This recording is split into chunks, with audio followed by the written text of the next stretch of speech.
ನಮಸ್ಕಾರ.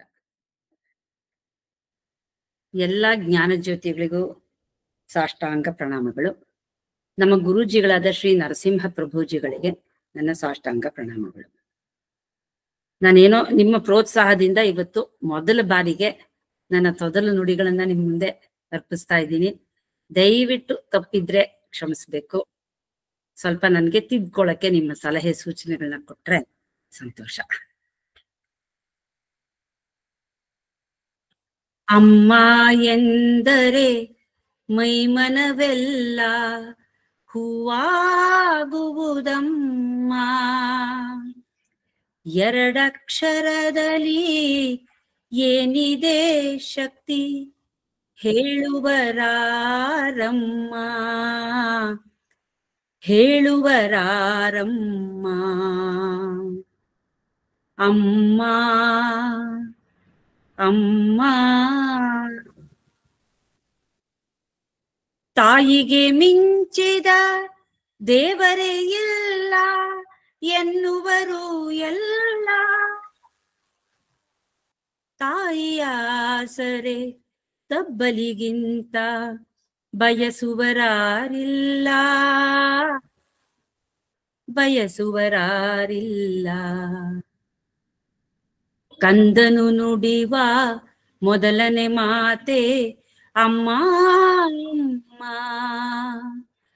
ನೋವೋ ನಲಿವೋ ಹೊರಡುವುದೊಂದೇ ಅಮ್ಮ ಅಮ್ಮ, ಅಮ್ಮ ಅಮ್ಮ. ಹೌದಲ್ವಾ? ಅಮ್ಮ ಅಂದ್ರೆ ನಮ್ಗೆಲ್ರಿಗೂ ಈ ಭಾವನೆ ಬಂದೇ ಬರುತ್ತೆ. ಆ 2 ಅಕ್ಷರದಲ್ಲಿ ಎಷ್ಟು ಶಕ್ತಿ ಇದೆ ಅಂದ್ರೆ ಅವಳ ನೆನಪಿನಿಂದಾನೆ, ಅವಳ ಅಮ್ಮ ಅಂತ ಕರೆಯೋದ್ರಿಂದಾನೆ ನಮ್ಮಲ್ಲಿ ಸ್ಫೂರ್ತಿ ಹೊರಹೊಮ್ಮುತ್ತೆ. ಹೊಟ್ಟೆಯಲ್ಲಿ ಹೊತ್ತು ತಾಯಿ ಬೆಟ್ಟದಷ್ಟು ಕಷ್ಟಗಳನ್ನು ಗಟ್ಟಿ ಮನದಿ ತಾಳಿಕೊಳ್ಳುವಳು ಕಂದಗೂಸುಗ. ಆ ತಾಯಿ ಮಗುವನ್ನ ಹೊಟ್ಟೆಯಲ್ಲಿ 9 ತಿಂಗಳು ಹೊತ್ತು ತನ್ನ ನೋವು ನಲಿವುಗಳನ್ನೆಲ್ಲ ಒಂದ್ ಕಡೆ ಪಕ್ಕಕ್ಕಿಟ್ಟು ಆ ಹೆರಿಗೆಯ ಸಮಯದಲ್ಲಿ ತನ್ನ ಪ್ರಾಣವನ್ನೂ ಕೂಡ ಲೆಕ್ಕಿಸದೆ ಅದಕ್ಕೆ ಜನ್ಮ ನೀಡ್ತಾಳೆ. ಹುಟ್ಟಿದಾಗ ಆ ಮಗು ಅಸಹಾಯ ಸ್ಥಿತಿಯಲ್ಲಿರುತ್ತೆ. ಅಳೋದೊಂದು ಬಿಟ್ರೆ ಅದಕ್ಕಿನ್ನೇನೂ ಗೊತ್ತಿಲ್ಲ. ಆ ಕಂದಮ್ಮನನ್ನ ತನ್ನ ಎದೆಗಚ್ಕೊಂಡು ಆ ತಾಯಿ ಎಷ್ಟು ಜಾಗರೂಕತೆಯಿಂದ ಸಾಕ್ತಾಳೆ. ಅದಕ್ಕೇನು ತೊಂದರೆ ಆಗದೆ ಇರೋ ಹಾಗೆ ಕಾಪಾಡ್ತಾಳೆ. ಅದಕ್ಕೆ ಅಲ್ವಾ ಮಾತೃದೇವೋ ಭವ ಅಂತ ಹೇಳೋದು. ದೇವ್ರು ತಾನು ಮಾಡ್ಬೇಕಾಗಿರೋ ಎಷ್ಟೋ ಕೆಲಸಗಳನ್ನ ಮಾಡೋಕ್ಕೋಸ್ಕರ ತಾಯಿ ರೂಪದಲ್ಲಿ ಭೂಮಿಗೆ ಬಂದ ಅಂತ ಹೇಳ್ತಾರೆ. ಪ್ರಪಂಚದಲ್ಲಿ ಎಲ್ಲ ಜೀವಿಗಳಿಗೂ ಒಬ್ಬೊಬ್ಬ ತಾಯಿ ಇದ್ದೇ ಇರ್ತಾಳೆ. ಅದೇ ರೀತಿ ಪ್ರಪಂಚದಲ್ಲಿ ಕೆಟ್ಟ ತಾಯಿ ಇರೋಕ್ ಸಾಧ್ಯನೇ ಇಲ್ಲ ಅಂತ ಹೇಳ್ತಾರೆ. ಇದಕ್ಕೆ ಒಂದು ಉದಾಹರಣೆ ತಗೊಳ್ಳೋದಾದ್ರೆ ಪೂತನಿಯನ್ನ ತಗೋಬಹುದು. ಕಂಸ ಪೂತನಿಯನ್ನ ಕೃಷ್ಣನ್ನ ಸಾಯಿಸೋಕ್ಕೋಸ್ಕರ ಕಳಿಸ್ತಾನೆ. ಅವಳು ತನ್ನ ಮೊಲೆ ಹಾಲಿನ ಮೂಲಕ ಕೃಷ್ಣನಿಗೆ ವಿಷವನ್ನ ಕೊಟ್ಟು ಸಾಯಿಸ್ಬೇಕು ಅಂತ ಬಂದಿರ್ತಾಳೆ. ಆದ್ರೆ ಅವಳು ಪುಟ್ಟ ಕೃಷ್ಣನಿಗೆ ತನ್ನ ಮೊಲೆ ಉಣಿಸುವಾಗ ಅವಳ ಹೃದಯದಲ್ಲಿ ಮಾತೃ ವಾತ್ಸಲ್ಯ ಉಕ್ಕಿ ಬಂತಂತೆ. ಅಂದ್ರೆ ಆ ತಾಯಿ ಅನ್ನೋ ಸ್ಥಾನ ಆ ರೀತಿ ಇದೆ.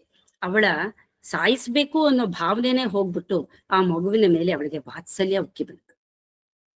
ಅದಕ್ಕೆ ಕೃಷ್ಣ ಅವಳಿಗೆ ಅಮೃತತ್ವವನ್ನೇ ಕೊಟ್ಟ. ಮನೆಯೇ ಮೊದಲ ಪಾಠ ಶಾಲೆ, ಜನನಿ ತಾನೇ ಮೊದಲ ಗುರು. ಜನನಿಯಿಂದ ಪಾಠ ಕಲಿತ ಜನರು ಧನ್ಯರು, ಘನತೆಯಿಂದ ಅವರು ಬಾಳ್ವರೆನ್ನುತ್ತ ನುಡಿವರು. ಹೌದು, ತಾಯಿನೇ ಮಗುವಿನ ಮೊದಲ ಗುರು. ಅವಳು ಹಾಡೋ ಜೋಗುಳದ ಹಾಡೆ ಅದು ಕೇಳೋ ಮೊದಲ ನುಡಿಗಳು. ಇಲ್ಲಿ ನಾವು ರಾಣಿ ಮದಾಲಸ ಅನ್ನೋ ರಾಣಿ ಬಗ್ಗೆ ತಿಳ್ಕೋಬಹುದು. ಅವಳು ತನ್ನ ಮಕ್ಕಳು 3 ಮಕ್ಕಳಿಗೆ, ಅವಳು ಎಲ್ಲ 4 ಮಕ್ಕಳಿದ್ರು. ಅವ್ಳಿಗೆ 4 ಮಕ್ಕಳಿಗೂ ಜೋಗುಳದ ಹಾಡುಗಳನ್ನ ಹಾಡಿದ್ರಂತೆ. ಮೊದಲ 3 ಮಕ್ಕಳನ್ನ ಅವಳು ತನ್ನ ಜೋಗುಳದ ಹಾಡಿನಲ್ಲಿರೋ ಶಕ್ತಿಯಿಂದ ತಪಸ್ವಿಗಳನ್ನಾಗಿ ಮಾಡಿದ್ಲಂತೆ. ಕೊನೆಗೆ ತನ್ನ ಗಂಡ ಕೇಳ್ಕೊಂಡಿದ್ರಿಂದ 4ನೇ ಮಗುವನ್ನ ತನ್ನ ಜೋಗುಳದ ಹಾಡಿನಲ್ಲಿ ಶಕ್ತಿಯನ್ನು ತುಂಬಿ ಅವನ ಒಂದು ಆದರ್ಶ ರಾಜನನ್ನಾಗಿ ಮಾಡಿದ್ಲಂತೆ. ಅವಳ ಅಕ್ಕರಿಯ ಮಾತುಗಳನ್ನ ಕೇಳ್ತಾ ಮಗು ಬೆಳೆಯುತ್ತೆ. ಅವಳು ಮಗುವಿನಲ್ಲಿ ಆತ್ಮವಿಶ್ವಾಸದ ಬೀಜವನ್ನ ನೆಟ್ಟು ಪ್ರೀತಿ ವಾತ್ಸಲ್ಯದ ನೀರನ್ನ ಎರೆದು ಬೆಳೆಸ್ತಾಳೆ. ಅದ್ರ ಯೋಚನಾ ಲಹರಿಗೆ ಒಂದು ಸರಿಯಾದ ರೂಪುರೇಖೆಯನ್ನ ಆಕೆ ನೀಡ್ತಾಳೆ. ಇದಕ್ಕೆ ಒಂದು ಉದಾಹರಣೆ ತಗೊಳ್ಳೋದಾದ್ರೆ, ಸ್ವಾಮಿ ವಿವೇಕಾನಂದರು ಪುಟ್ಟ ನರೇಂದ್ರ ಆಗಿದ್ದಾಗ ಒಂದ್ಸರ್ತಿ ಅವರು ಜಟ್ಕಾ ಗಾಡಿನಲ್ಲಿ ತಮ್ಮ ತಂದೆಯವ್ರ ಜೊತೆ ಎಲ್ಲ ಹೋಗ್ತಾ ಇದ್ದಾರೆ. ಜಟ್ಕಾ ಸಾಬಿ ಆ ಕುದುರೆಯ ಲಗಾಮನ್ನ ಹಿಡಿದು ಕುದುರೆಯನ್ನ ಹಿಡಿತದಲ್ಲಿ ಇಟ್ಕೊಂಡು ಎಷ್ಟು ಚಾಕಚಕ್ಯತೆಯಿಂದ ಆ ಜಟ್ಕಾ ಓಡಿಸ್ತಾ ಇದ್ದ. ಅದನ್ನ ಇವರು ಕುತೂಹಲದಿಂದ ನೋಡ್ತಾ ಇದ್ರು. ಆಗ ಅವ್ರ ತಂದೆ ಒಂದ್ ಮಾತು ಕೇಳ್ತಾರೆ, ನರೇಂದ್ರ, ನೀನ್ ಮುಂದೆ ಏನಾಗ್ಬೇಕು ಅಂತಿದೀಯಪ್ಪ ಅಂತ. ಅವನು ಎಷ್ಟು ಅದರಲ್ಲಿ ತನ್ಮಯನಾಗಿದ್ದ ಅಂದ್ರೆ, ಅಪ್ಪ ನಾನ್ ಜಟ್ಕಾ ಸಾಬಿ ಆಗ್ತೀನಿ ಅಂತ ಹೇಳಿದ್ನಂತೆ. ಅವ್ರ ತಂದೆಗೆ ಬಹಳ ಬೇಜಾರಾಗಿರ್ಬೇಕು. ಆಮೇಲೆ ಮನೆಗೆ ಬಂದ್ಮೇಲೆ ಓಡ್ ಬಂದು ತಾಯಿಗೆ ಹೇಳ್ದ, ಅಮ್ಮ ನಾನಿವತ್ತು ಅಪ್ಪನ ಜೊತೆ ಜಟ್ಕಾದಲ್ಲಿ ಹೋಗಿದ್ದೆ. ಜಟ್ಕಾ ಸಾಬಿ ಅದೆಷ್ಟು ಚೆನ್ನಾಗಿ ಜಟ್ಕಾ ಓಡಿಸ್ತಾ ಇದ್ದಮ್ಮ. ಅಪ್ಪ ಅವಾಗ ನನ್ ಕೇಳಿದ್ರು, ನೀನ್ ಮುಂದೆ ಏನಾಗ್ತೀಯಾ ಅಂತ. ನಾನು ಜಟ್ಕಾ ಸಾಬಿ ಆಗ್ತೀನಿ ಅಂತಾನೆ ಹೇಳ್ದೆಮ್ಮ ಅಂತಾನೆ. ತಾಯಿ ಅವನ ಮುಖವನ್ನ ನೋಡ್ತಾ ಇರ್ತಾರೆ. ಅವನ ಮುಖದಲ್ಲಿರೋ ಮುಗ್ಧತೆ, ಆ ಕಣ್ಣುಗಳಲ್ಲಿರೋ ಮಿಂಚು, ಇದನ್ನ ಗಮನಿಸಿ ಆಕೆ ಹೇಳ್ತಾಳೆ, ಹೌದು ಮಗು, ನೀನ್ ಸರಿಯಾಗೇ ಹೇಳಿದೀಯ. ನೀನು ಅಂಥಿಂತ ಜಟ್ಕಾ ಸಾಬಿ ಆಗ್ಬಾರ್ದು.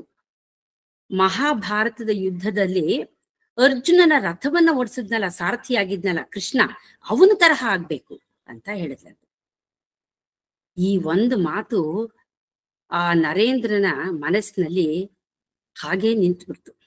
ಅವನ ಮನಃಪಟಲದಲ್ಲಿ ಕೃಷ್ಣ ಅರ್ಜುನನ ಸಾರಥ್ಯವನ್ನ ಮಾಡ್ತಾ ಇದ್ದಿದ್ದ ಚಿತ್ರ ಹಾಗೆ ಮೂಡಿ ನಿಂತ್ಕೊಂಡ್ಬಿಡ್ತಂತೆ. ಇದರಿಂದ ಮುಂದೆ ಅವರು ವಿವೇಕಾನಂದ ಆದಾಗ ಅವ್ರು ಹೇಗೆ ನಡ್ಕೊಂಡ್ರು, ಅವ್ರು ನಡ್ಕೊಂಡಿದ್ದ ರೀತಿನೇ ನಮಗೆ ಆ ತಾಯಿಯ ಮಾತಿನ ಪ್ರಭಾವ ಹೇಗಾಗಿತ್ತು ಅಂತ ತೋರಿಸುತ್ತೆ. ಅವರು ಇಡೀ ಭಾರತದ ಜನತೆನ ಎಚ್ಚರಿಸಿದ ರೀತಿ, ಉತ್ತಿಷ್ಠತ ಜಾಗೃತ, ಪ್ರಾಪ್ಯ ವರಾನ್ನಿ ಬೋಧತ, ಏಳು ಎಚ್ಚರಗೊಳ್ಳು, ಗುರಿ ತಲುಪೋ ತನಕ ನಿಲ್ಲಬೇಡ ಅಂತ ಎಲ್ಲ ಜನತೆಗೆ ಕರೆ ಕೊಟ್ಟು. ಇನ್ನೊಂದು ಉದಾಹರಣೆ ತಗೊಳ್ಳೋದಾದ್ರೆ, ಮಹಾತ್ಮ ಗಾಂಧೀಜಿಯವರ ತಾಯಿ ಪುತ್ಲಿಬಾಯಿ, ಆಕೆ ಉಪವಾಸ ವ್ರತಗಳನ್ನ ಮಾಡ್ತಾ ಇದ್ರು. ಕೆಲವು ಉಪವಾಸ ವ್ರತಗಳಲ್ಲಿ ಚಂದ್ರನನ್ನ ನೋಡ್ಬಿಟ್ಟು ಊಟ ಮಾಡ್ಬೇಕು ಅಂತ ಒಂದು ನಿಯಮ ಇರ್ತಿತ್ತು. ಈ ಮಕ್ಕಳು ಹೊರಗಡೆ ಕಾಯ್ಕೊಂಡಿದ್ಬಿಟ್ಟು ಆಕಾಶದಲ್ಲಿ ಚಂದ್ರ ಕಾಣಿಸಿದ ತಕ್ಷಣ ಕರೀತಿದ್ರು, ಅಮ್ಮ ಅಮ್ಮ ಚಂದ್ರ ಬಂದ ನೋಡು, ಓಡ್ಬಾ ಅಂತ. ಆಕೆ ಮಾಡ್ತಾ ಇರೋ ಕೆಲಸಗಳನ್ನ ನಿಲ್ಲಿಸ್ಬಿಟ್ಟು ಬರೋ ಅಷ್ಟೊತ್ತಿಗೆ ಆ ಚಂದ್ರ ಮೋಡದ ಮರೆಯಲ್ಲಿ ಕಾಣೆ ಆಗೋಗ್ತಿದ್ದ. ಆಗ ತಾಯಿ ಸ್ವಲ್ಪನೂ ಬೇಸರಿಸ್ಕೊಳ್ತಿರ್ಲಿಲ್ಲ. ಪರವಾಗಿಲ್ಲ, ಇವತ್ತು ನಾನು ಊಟ ಮಾಡೋದು ಭಗವಂತನ ಇಚ್ಛೆಯಲ್ಲಿಲ್ಲ ಅನ್ಸುತ್ತೆ ಅಂತ ಸಮಾಧಾನದಿಂದ ಮಿಕ್ಕ ಎಲ್ರಿಗೂ ಅಡುಗೆ ಮಾಡಿ ಬಡಿಸ್ತಾ ಇದ್ರು. ಇದನ್ನ ನೋಡಿ ಬೆಳೆದಿದ್ದ ಮಹಾತ್ಮ ಗಾಂಧೀಜಿಯವರಿಗೆ ಮುಂದೆ ಬ್ರಿಟಿಷರ ವಿರುದ್ಧ ಸತ್ಯಾಗ್ರಹ, ಉಪವಾಸ ಸತ್ಯಾಗ್ರಹ ಮಾಡಕ್ಕೆ ಅವರಿಗೆ ಅದು ಪ್ರಭಾವ ಬೀರ್ತು. ಹೀಗೆ ತಾಯಿ ತನ್ನ ಮಕ್ಕಳಲ್ಲಿ ಒಳ್ಳೆಯ ಭಾವನೆ ಮತ್ತೆ ಸತ್ ಪ್ರಜೆಯನ್ನಾಗಿ ಮಾಡೋದ್ರಲ್ಲಿ ಎತ್ತಿದ ಕೈ. ಅವಳು ಹಾಕುವ ಸಂಸ್ಕೃತಿಯ ಬುನಾದಿ ಆ ಮಗುವನ್ನ ಸತ್ ಪ್ರಜೆಯನ್ನಾಗಿ ಮಾಡೋದ್ರಲ್ಲಿ ಸಂಶಯನೇ ಇಲ್ಲ. ಅದು ಇನ್ಯಾವತ್ತೂ ದಾರಿ ತಪ್ಪೋಕ್ ಸಾಧ್ಯನೇ ಇಲ್ಲ. ಈಗ ತಾಯಿನ ತ್ಯಾಗಮಯಿ ಅಂತ ಹೇಳ್ತಾರೆ. ನಮ್ಮನ್ನ ಹೆತ್ತ ತಾಯಿ ಮಾತ್ರ ತಾಯಿ ಅಲ್ಲ, ನಮ್ಮನ್ನ ಸಾಕಿದಾಕಿಯೂ ತಾಯಿನೇ. ಇದಕ್ಕೆ ದೇವಕಿ ಮತ್ತೆ ಯಶೋದೆಯರ ಉದಾಹರಣೆ ತಗೋಬಹುದು. ದೇವಕಿ ಕೃಷ್ಣನನ್ನ ಜನ್ಮ ನೀಡ್ತಾಳೆ. ಆದರೆ ಕಂಸನಿಂದ ಕೃಷ್ಣನಿಗೆ ತೊಂದರೆ ಇದೆ, ಸಾವು ಬರಬಹುದು ಅಂತ ಆ ಮಗುನೇ ತ್ಯಾಗ ಮಾಡಿ ಅದನ್ನ ತನ್ನ ಗಂಡನ ಜೊತೆಯಲ್ಲಿ ನಂದ ಗೋಪನ ಮನೆಗೆ ಕಳಿಸ್ಕೊಡ್ತಾಳೆ. ಅದೇ ಯಶೋದೆ ಅವನ ಬಾಲ ಲೀಲೆಗಳನ್ನ ಎಷ್ಟು ಆನಂದದಿಂದ ಅನುಭವಿಸ್ತಾಳೆ. ಪಾಪ ದೇವಕಿಗೆ ಇದು ಇರಲ್ಲ. ದೇವಕಿಗೆ ಬಾಲ ಲೀಲೆಗಳನ್ನ ಅನುಭವಿಸೋ ಅಂತ ಅವಕಾಶ ಸಿಗ್ಲಿಲ್ಲ. ಹೀಗೆ ಆಮೇಲೆ ಇನ್ನೊಂದೇನು ಅಂದ್ರೆ, ನಮ್ಮ ಸಂಸ್ಕೃತಿಲಿ ಅಣ್ಣನ ಹೆಂಡತಿನೂ ತಾಯಿ ಸಮಾನ ಅಂತ ಇದೆ. ಇದಕ್ಕೆ ಉದಾಹರಣೆ ತಗೊಳ್ಳೋದಾದ್ರೆ ನಮ್ಮ ಲಕ್ಷ್ಮಣ. ಈಗ ಕಾಡಿನಲ್ಲಿ ರಾಮ ಲಕ್ಷ್ಮಣ ಸೀತೆಯರು ಹೋಗಿದ್ದಾಗ ಈ ರಾವಣ ಬಂದ್ಬಿಟ್ಟು ಸೀತೆಯನ್ನ ಕರ್ಕೊಂಡು ಹೋಗ್ಬಿಟ್ಟ. ಆಗ ಅವಳಿಗೋಸ್ಕರ ಇವರು ಕಾಡಲ್ಲೆಲ್ಲ ಹುಡುಕ್ತಾ ಅಲ್ದಾಡ್ತಾ ಇದ್ದಾಗ ಕೆಲವು ಕಪಿಗಳು ಕೆಲವು ಆಭರಣಗಳನ್ನ ತಂದು ತೋರಿಸಿದ್ರು. ಅದು ಸೀತೆ ಎಸೆದಿದ್ದ ಆಭರಣಗಳು. ಅದರಲ್ಲಿ ಲಕ್ಷ್ಮಣ ಅವಳು ಕಾಲಿಗೆ ಹಾಕಿಕೊಳ್ತಿದ್ದ ಆಭರಣಗಳನ್ನ ಮಾತ್ರ ಗುರುತಿಡಿದ್ನಂತೆ. ಅಂದ್ರೆ ಅವನು ದಿನ ತನ್ನ ತಾಯಿ ಸಮಾನಳಾದ ಅತ್ತಿಗೆ ಕಾಲಿಗೆ ನಮಸ್ಕಾರ ಮಾಡ್ತಾ ಇದ್ದಾಗ ಅದನ್ನ ಮಾತ್ರ ನೋಡಿದ್ದ. ಒಂದು ದಿನಾನೂ ಅವನು ತಲೆ ಎತ್ತಿ ಸೀತಾ ಮಾತೆಯನ್ನ ದೃಷ್ಟಿಸಿ ನೋಡಿರ್ಲಿಲ್ಲ. ಇಷ್ಟು ಪೂಜ್ಯ ಭಾವನೆ ಆ ತಾಯಿ ಅನ್ನೋ ಸ್ಥಾನಕ್ಕೆ, ಆ ತಾಯಿ ಅನ್ನೋ ಪದಕ್ಕಿದೆ. ಅಂಥ ತಾಯಿ ಸಮಾನಳಾದ ದ್ರೌಪದಿಯ ವಸ್ತ್ರಾಪಹರಣವನ್ನ ಮಾಡಕ್ಕೆ ಪ್ರಯತ್ನ ಪಟ್ಟ ದುರ್ಯೋಧನ, ದುಶ್ಯಾಸನರ ಗತಿ ಏನಾಯ್ತು ಅಂತ ನಮ್ಗೆಲ್ಲ ಗೊತ್ತೇ ಇದೆ. ತಾರೆ ಸಾವಿರ ಸೇರು ಚಂದಿರಗೆ ಸಾಟಿಯೇ, ತಾಯಿ ಎಂಬ ದೈವಕ್ಕೆ ಬೇರಾರು ಸಾಟಿಯೇ, ಬೇರಾರು ಸಾಟಿಯೇ. ಈಗ ಈ ತಾಯಿ ಅನ್ನೋ ಪದನ ಸ್ವಲ್ಪ ವಿಸ್ತರಿಸಿದ್ರೆ ನಮ್ಮ ಜನ್ಮಭೂಮಿ ಆಗುತ್ತೆ. ಇದಕ್ಕೆ ಮಾತೃಭೂಮಿ ಅಂತಾನು ಹೇಳ್ತಾರೆ. ಜನನಿ ಜನ್ಮ ಭೂಮಿಶ್ಚ ಸ್ವರ್ಗಾದಪಿ ಗರೀಯಸಿ ಅಂತ ಹೇಳ್ತಾರೆ. ಅಂದ್ರೆ ಜನನಿ ಮತ್ತೆ ನಮ್ಮ ಜನ್ಮ ಭೂಮಿ, ಮಾತೃಭೂಮಿ ಅದು ಸ್ವರ್ಗಕ್ಕಿಂತಲೂ ಮಿಗಿಲು ಅಂತ. ಅಂದ್ರೆ ನಾವು ತಾಯಿಯ ಆಶ್ರಯದಲ್ಲಿದ್ದಾಗ ಅಥವಾ ನಮ್ಮ ಸ್ವಂತ ಊರು, ನಮ್ಮ ದೇಶದಲ್ಲಿದ್ದಾಗ ನಮ್ಗೆ ಎಷ್ಟು ಸ್ವತಂತ್ರ ಇರುತ್ತೆ, ನಾವೆಷ್ಟು ಆರಾಮಾಗಿರ್ತೀವಿ. ಅದು ಆ ಸ್ವರ್ಗಕ್ಕಿಂತ ಹೆಚ್ಚು ಅಂತ ಅರ್ಥ. ದೇಶ ಪ್ರೇಮ ಅಂದ್ರೆ ಬರೀ ದೇಶದ ಮೇಲಿರೋ ಪ್ರೇಮ ಅಲ್ಲ, ನಮ್ಮ ಸಂಸ್ಕೃತಿ, ಸಂಪ್ರದಾಯಗಳು, ಧರ್ಮ, ಮೌಲ್ಯಗಳು ಇದ್ರ ಎಲ್ಲಾದ್ರ ಮೇಲೆ ನಮ್ಗೆ ಗೌರವ ಇರ್ಬೇಕು.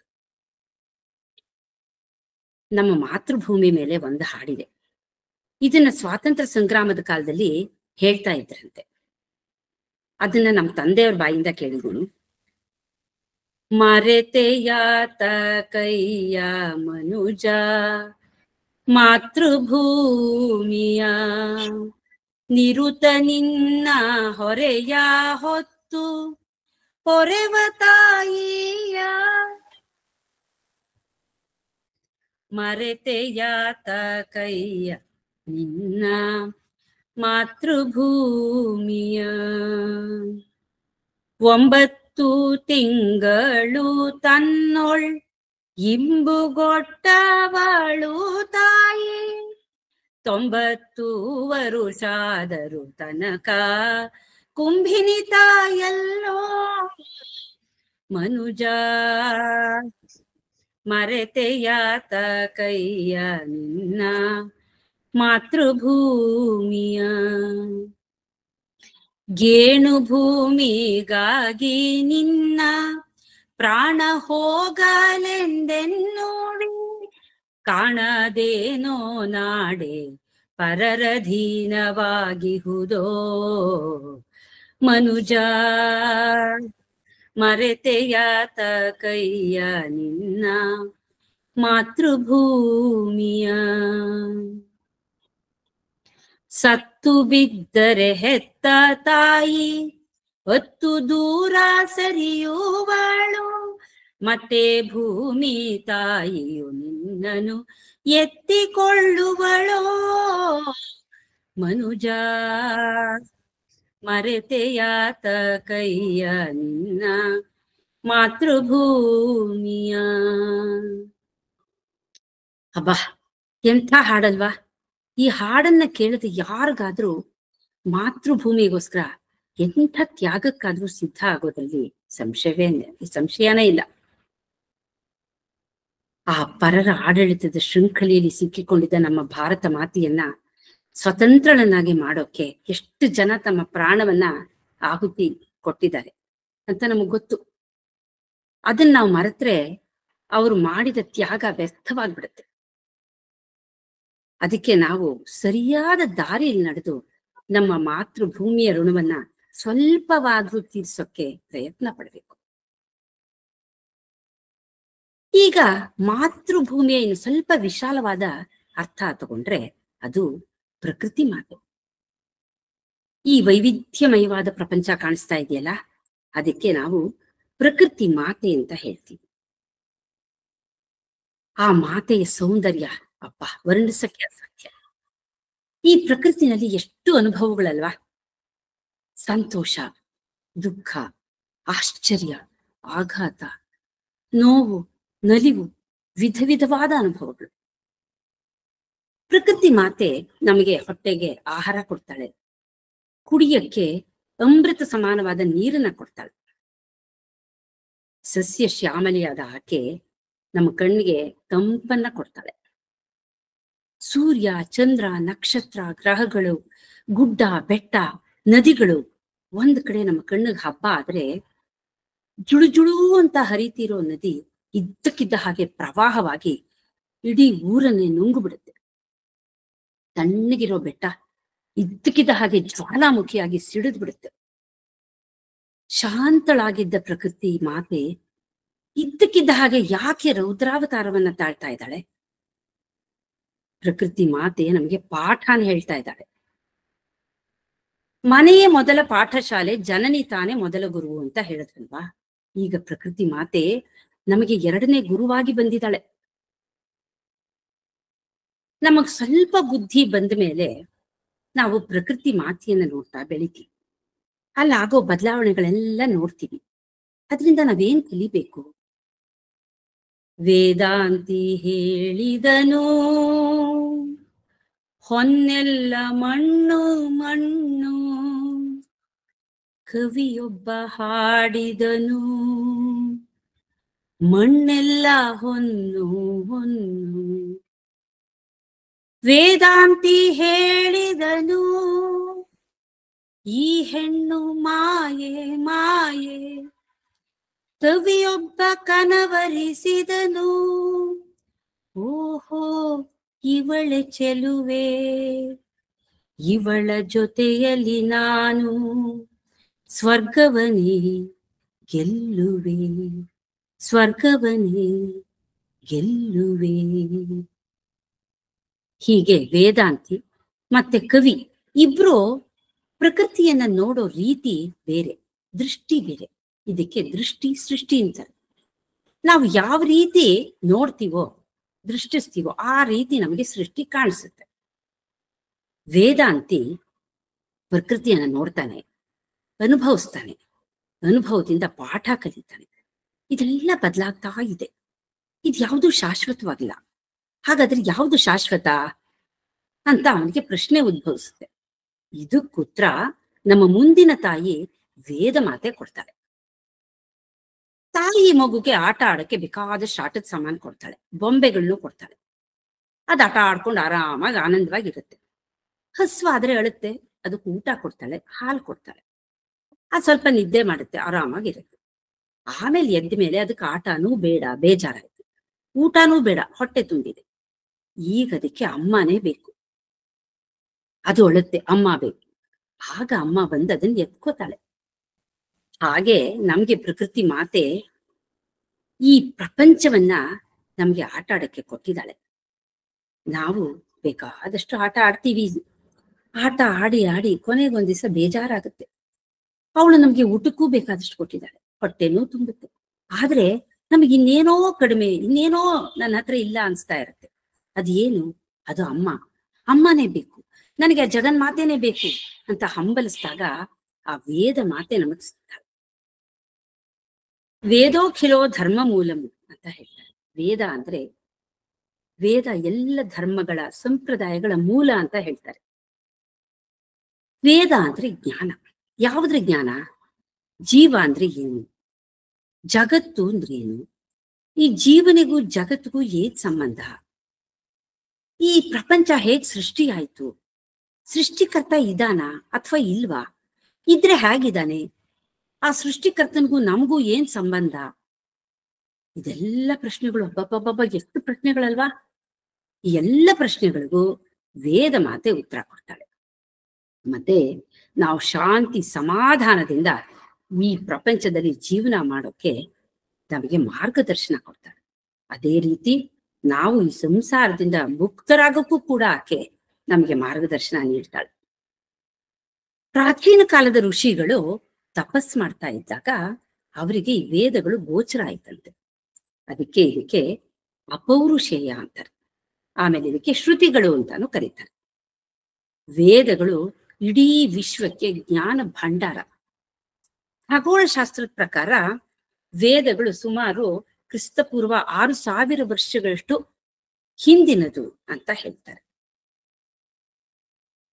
ಮುಂದೆ ಈ ಕೃಷ್ಣ ದ್ವೈಪಾಯನರು ಅಧ್ಯಯನದ ಅನುಕೂಲಕ್ಕಾಗಿ ವೇದಗಳನ್ನ 4 ಭಾಗಗಳಾಗಿ ಮಾಡಿದ್ರಂತೆ.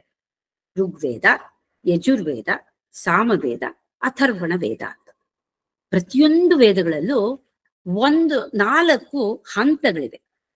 ಅವು ಏನೇನು ಅಂದ್ರೆ ಸಂಹಿತೆ, ಬ್ರಾಹ್ಮಣಗಳು, ಅರಣ್ಯಕಗಳು ಮತ್ತೆ ಉಪನಿಷತ್ತುಗಳು. ಸಂಹಿತೆ ಅಂದ್ರೆ ಮಂತ್ರಗಳ ಸಂಗ್ರಹ. ಇದು ಪದ್ಯ ರೂಪದಲ್ಲಿರುತ್ತೆ.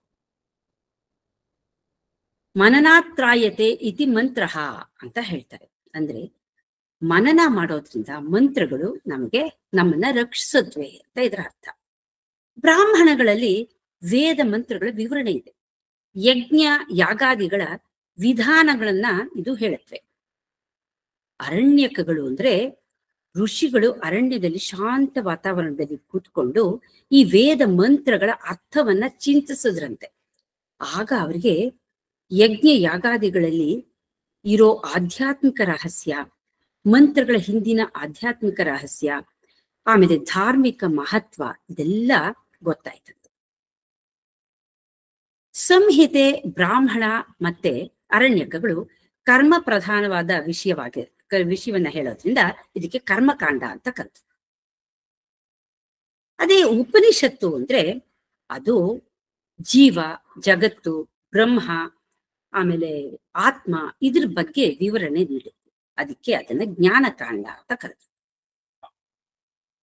ಈಗ ಜೈವಿಕ ತಾಯಿ ನಮಗೆ ಜನ್ಮ ನೀಡ್ತಾಳೆ. ಪ್ರಕೃತಿ ಮಾತೆ ಈ ಪಂಚಭೂತಗಳಿಂದಾದ ಈ ಶರೀರ ನೀಡಿದಾಳೆ. ವೇದ ಮಾತೆ ಈ ಶರೀರದಲ್ಲಿರುವ ಆತ್ಮ ಸ್ವರೂಪವನ್ನು ತೋರಿಸ್ಕೊಡ್ತಾಳೆ. ವೇದ ಮಾತೆಯ ವಾಕ್ಯ ಮಹಾವಾಕ್ಯ. ಮಹಾವಾಕ್ಯ ಯಾಕೆ? ಅದು ಮಹತ್ತನ ತೋರಿಸುತ್ತೆ. ನಮ್ಮ ಜೀವನದಲ್ಲಿ ಮಹತ್ತದ್ ಯಾವುದು ಅಂತ ಪ್ರಶ್ನೆ ಮಾಡಿದ್ರೆ ನಾನು ಯಾರೋ ಅನ್ನೋ ಪ್ರಶ್ನೆಗೆ ಬರೋ ಉತ್ತರ ಅದೇ ಮಹತ್ತಾದದ್ದು. ಅದು ಏನು? ಅದೇ ಸತ್ಯ. ಇನ್ಯಾವುದೂ ಸತ್ಯ ಇಲ್ಲ ಪ್ರಪಂಚದಲ್ಲಿ. ಏನದು ಸತ್ಯ? ವೇದ ಮಾತೆ ಹೇಳ್ತಾಳೆ, ತತ್ವಂ ಅಸಿ. ನೀನು ಅದೇ ಆಗಿದೀಯಾ, ನೀನು ಆ ಪರಬ್ರಹ್ಮನೇ ಆಗಿದೀಯಾ. ಅಂದ್ರೆ ಜೀವಾತ್ಮ ಪರಮಾತ್ಮರ ಏಕತ್ವವನ್ನ ಹೇಳೋ ಸತ್ಯ. ಈ ಮಹಾವಾಕ್ಯಗಳು ಇನ್ನೇನ್ ಹೇಳುತ್ತೆ? ನಾವೇನ್ ಅನ್ಕೊಂಡಿರ್ತೀವಿ?